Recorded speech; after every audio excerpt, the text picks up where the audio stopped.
Assalamualaikum warahmatullahi wabarakatuh. Kenalin, nama aku Oriza Vergita Putri Jaluma. Di sini aku akan nemenin kalian semua buat ngebahas apa sih gaya hidup dalam mengekspresikan kehidupan sosial. Kira-kira dampaknya apa aja dan seberapa besar? Yuk disimak. Kita masuk ke gaya hidup. Ada seorang ahli psikologi bernama Alfred Adler pada tahun 1929. Ia pernah membahas tentang gaya hidup. Gaya hidup adalah sekumpulan perilaku yang mempunyai arti bagi individu maupun orang lain pada suatu saat di suatu tempat. Termasuk di dalam hubungan sosial, konsumsi barang, entertainment, dan berbusana. Perilaku-perilaku yang nampak di dalam gaya hidup merupakan campuran dari kebiasaan atau cara yang memang disepakati bersama dalam melakukan sesuatu.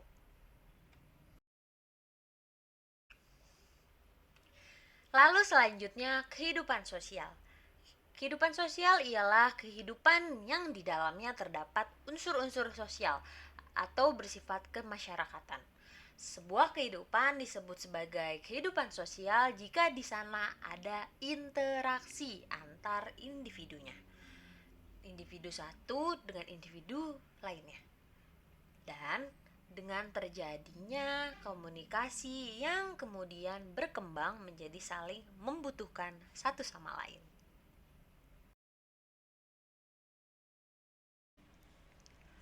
Kita masuk ke korelasi gaya hidup seseorang dengan kehidupan sosialnya.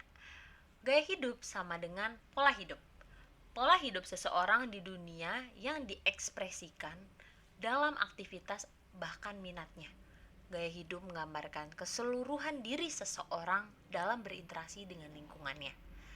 Gaya hidup merupakan sebuah pola kehidupan yang dapat diidentifikasikan melalui bagaimana seseorang itu menghabiskan waktunya, apa yang dianggapnya penting di dalam lingkungannya, apa yang ia pikirkan tentang dirinya sendiri di dunia sekelilingnya. Gaya hidup menunjukkan bagaimana individu itu hidup, bagaimana ia menggambarkan keseluruhan dirinya dalam berinteraksi dengan lingkungannya, bagaimana ia mengalokasikan waktunya.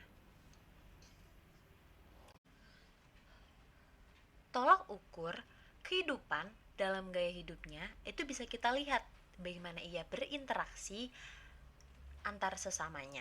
Karakteristik pribadi akan muncul, bagaimana interaksi sosialnya, kondisi sosial, ekonomi, bahkan lingkungannya akan terlihat.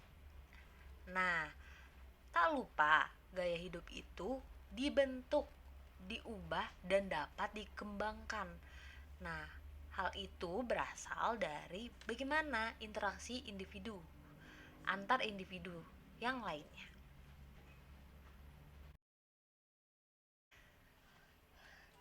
Gaya hidup juga berkaitan sangat erat dengan perkembangan zaman dan teknologi. Semakin bertambahnya zaman, semakin berkembang luas pula penerapan gaya hidup oleh masyarakat. Perubahan gaya hidup dapat memberikan pengaruh positif maupun negatif bagi yang menjalankannya. Semua itu bergantung pada bagaimana individu tersebut menjalaninya. Tentu saja, mode yang ditiru kebanyakan dari mode orang barat. Jika kita tidak berhasil memfilter dengan baik dan tepat, maka pengaruhnya akan berdampak negatif. Maupun sebaliknya, jika kita dapat memfilter dengan baik dan tepat, maka pengaruhnya akan positif juga yang akan kita rasakan.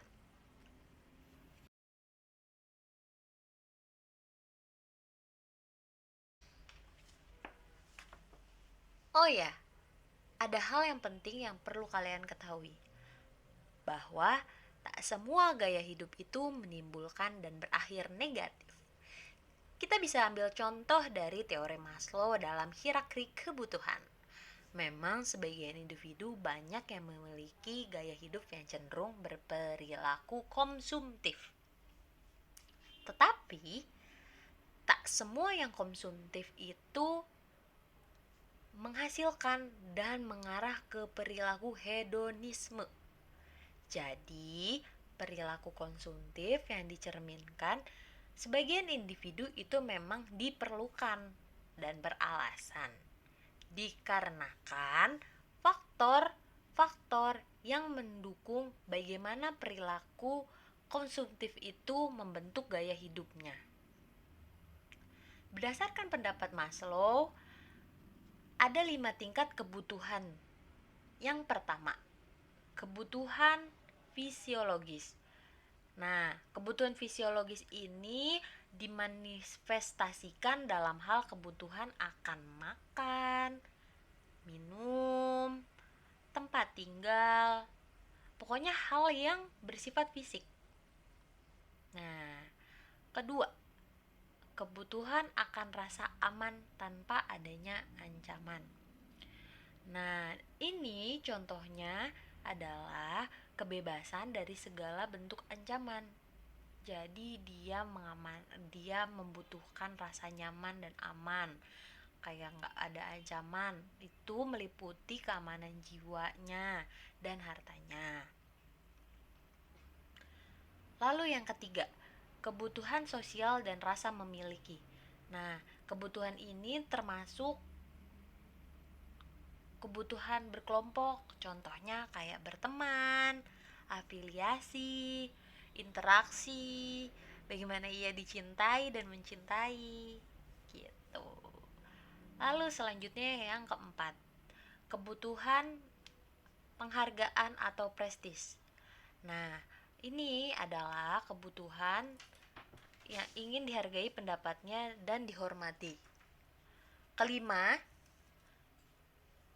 kebutuhan untuk mempertinggi kapasitas kerja atau aktualisasi diri, yaitu kebutuhan untuk memenuhi diri sendiri dengan menggunakan kemampuan, keterampilan, bahkan potensi yang ada dalam diri dia.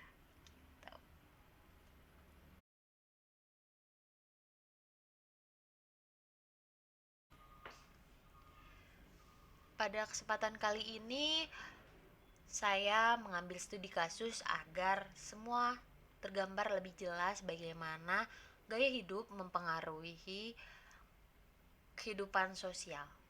Nah, studi kasus kali ini kalian bisa akses penelitiannya di PPT paling terakhir atau nanti saya tulis di description bawah ya. Fanatisme merupakan landasan yang menjadikan Korean Web sebagai wadah untuk membentuk gaya hidup para penggemarnya. Hal itu dibuktikan dengan diperlihatkannya oleh remaja generasi Z. Tergambar dengan bagaimana cara pandang perspektif mereka dalam melihat dan menilai Korean Wave itu. Bagaimana ekspresi serta antusiasme mereka ketika menanggapi hal-hal yang berkaitan dengan Korean Wave. Bagaimana mereka menceritakan kisah mereka menjadi seorang penggemar Korean Wave. Apa yang dikemukakan oleh Mike, teori Mike dapat mendeskripsikan bagaimana gaya hidup informan tersebut. Gaya hidup merupakan sebuah selera, menurut Featherstone. Selera atau hasrat konsumen adalah sebuah fenomena sosial yang merupakan akibat pergumulan antar berbagai kelompok kelas. Informan dalam penelitian kali ini merupakan penggemar Korean Wave, di mana mereka menjadikan Korean Wave sebagai pilihan hiburan mereka, ketertarikan mereka dengan memilih Korean Wave sebagai hiburan. Tentu sangat menggambarkan bagaimana informan ini menentukan selera serta gaya pada dirinya masing-masing. Dari sekian banyak hiburan yang ditawarkan, mereka tetap memilih budaya populer Korea sebagai hiburan utama. Nah, kita masuk ke Korean Wave, perilaku konsumtif. Sebenarnya tak semuanya itu konsumtif, tergantung bagaimana individu itu menilainya. Yang pertama, pemilihan restoran khas Korea sebagai tempat untuk makan. Yang kedua, keterkaitan mengkonsumsi makanan ringan khas Korea. Yang ketiga, penggunaan produk kosmetik Korea. Yang keempat, minat yang tinggi untuk mempelajari bahasa Korea. Nah, yang terakhir ini adalah perilaku yang baik ya, maksudnya lebih ke arah positif. Nah, sebenarnya hal ini bisa juga berbentuk ke arah yang konsumtif ketika individu itu menilainya ya konsumtif. Semisal ia mempelajari bahasa Korea yang harusnya otodidak, ternyata ia mengharuskan les di tempat, di lebih dari satu tempat kayak gitu. Kan itu akan mengarah ke perilaku yang konsumtif gitu. Jadi tergantung semua perspektifnya seperti apa. Nih, kita kaji pemilihan restoran kos Korea sebagai tempat makan. Ini sebenarnya perilaku konsumtif. Karena kan makan tak harus di restoran Korea gitu. Tapi positifnya ya kita jadi tahu khas Korea makanannya itu apa sih, ada apa aja gitu. Untuk sekali dua kali itu boleh lah. Keterkaitan mengkonsumsi makanan ringan khas Korea itu sama hal yang pertama. Jadi kita tahu apa sih makanan ringan, snack-snack Korea khas Korea itu seperti apa. Untuk pengalaman itu boleh dicoba. Terus penggunaan produk kosmetik Korea ini bisa konsumtif bisa tidak ya, karena ya memang produk kosmetik kan gak cuma di Korea aja, banyak yang lokal pun banyak. Tetapi mungkin memang pribadinya percaya akan kosmetik Korea tuh bagus-bagus gitu, kualitasnya lebih oke dibanding yang lokal. Itu nggak masalah, itu gimana pribadi itu memandangnya, jadi sudut pandang apa. Eh, Tergantung, semua balik lagi ke orang kayak gitu.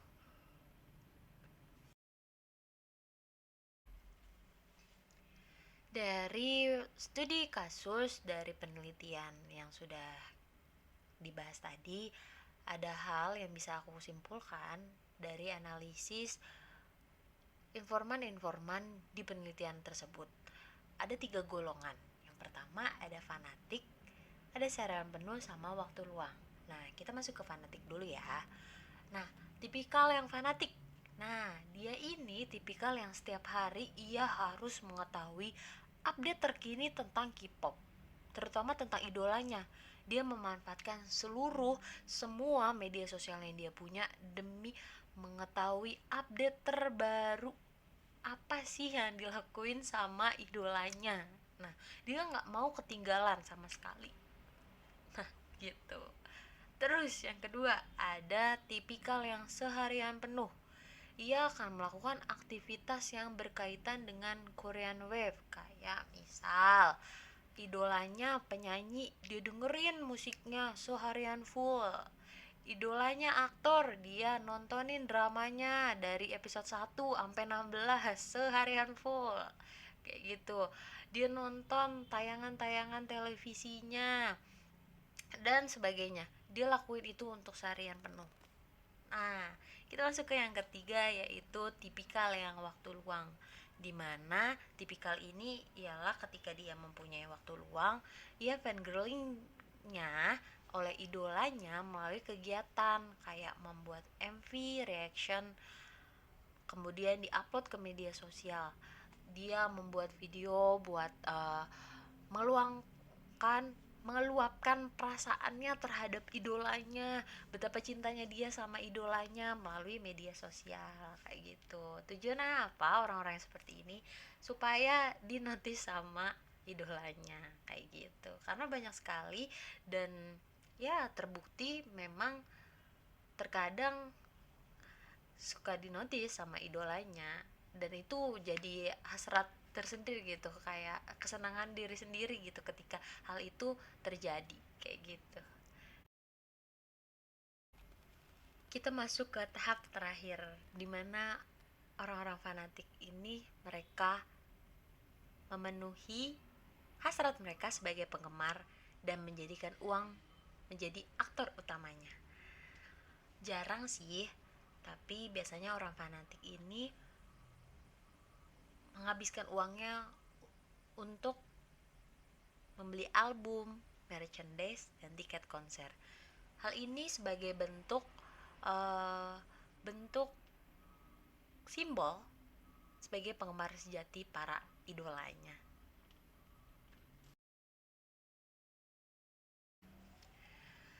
Jadi bisa kita tarik kesimpulan dari penelitian ini, ketika individu atau beberapa informan yang sudah diteliti, ia memilih Korean Wave sebagai hiburan, lalu ia meneruskan menghabiskan waktunya melakukan seluruh aktivitasnya sebagai penggemar, atau kita bisa bilang fangirling, dan nonton drama, membuat MV reaction dan sebagainya. Lalu mulai muncul hasrat menggunakan uang untuk memenuhi hasrat sebagai penggemar fanatik. Kayak tadi udah dijelasin, membeli album, merchandise, tiket konser, dan sebagainya. Lalu mulailah tuh terbentuk gaya hidup baru, yang dimana gaya hidup yang dilakuin sama informan-informan di penelitian kali ini adalah gaya hidup yang cenderung konsumtif. Nah, kenapa bisa dibilang konsumtif? Peneliti pernah berkata bahwa ketika seseorang mengkonsumsi objek, maka orang tersebut itu mengkonsumsi tanda. Kemudian, dalam proses konsumsi tersebut, seseorang sudah berusaha untuk mendefinisikan dirinya masing-masing melalui selera dan gayanya. Misalnya idol dari satu dan yang lainnya pasti berbeda-beda kan. Nah, dia membeli album atau merchandise idol yang A sama B pasti berbeda dong. Nah, dia itu mendefinisikan dirinya itu melalui selera atau gayanya yang idol itu bentuk gitu. Jadi generasi Z ini mengkonsumsi sebuah objek bukan berdasarkan pada hakikat. Proses konsumsinya itu merupakan sebuah nilai tukar, melainkan proses konsumsi yang berlandaskan pada simbol atau tanda.